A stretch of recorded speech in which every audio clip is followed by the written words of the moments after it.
Kaya katanamang pakibaluan ring binidang programa na rin manungkulan king Siyudad San Fernando.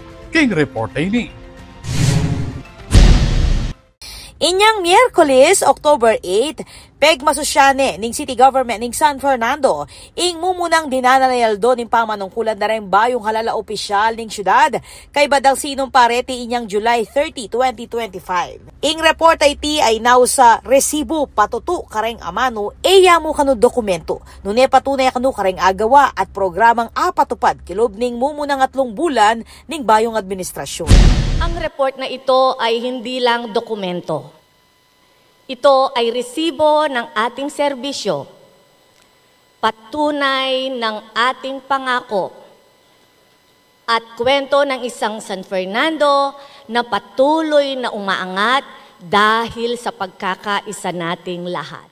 King pamanimunan ng Mayor Vilma Caluwag, inampang keti ing komprehensibong report, dikil king meging tagumpe at inisyatibo ning executive body king city government. Kabilang kareng manimunang belita reng miyaya diwang sektor. Manimuna keti ing kabulasan nung nukarin pepalawak ing serbisyong medikal at pepasik nangan lapa rem programang pangkomunidad bang asiguradong atututukan ing kabulasan na rin Balang Fernandino, kapamilataning dialysis center, Super Health Center at Incayabe Infirmary. Tinatayo na rin ang Cayabe Infirmary, isang 24/7 mini hospital na may 9 hanggang 17 beds at magiging training ground ng ating health personnel.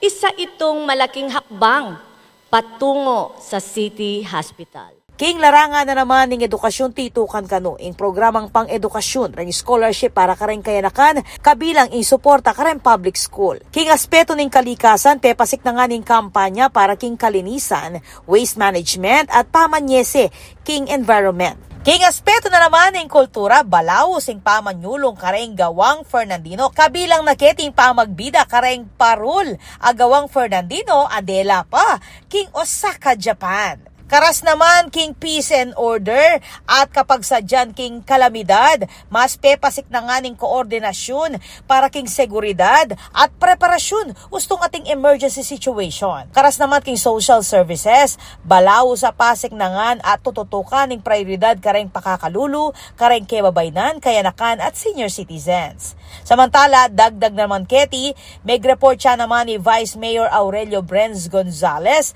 dikil kareng inisyatibo ning 9th Sangguniang Panlungsod, kabilang na yung pamagpasa, kareng maulagang ordinansa at resolusyong pakibatan ng pamangailangan ng syudad at reng mayorya dareng memale. Kanina pong speech tamo po, pag maragul tamo po, napauli na ning kaya kayo pong Vice Mayor, yako po ing maging epektibo at masanting atete na ning executive branch, ang po na ning legislative branch. Pag maragul tamo po na in the first 100 days, alata mo pong sinipit na pondo, alata mo pong sinakripisyong programa. Of course, while maintaining the check and balance.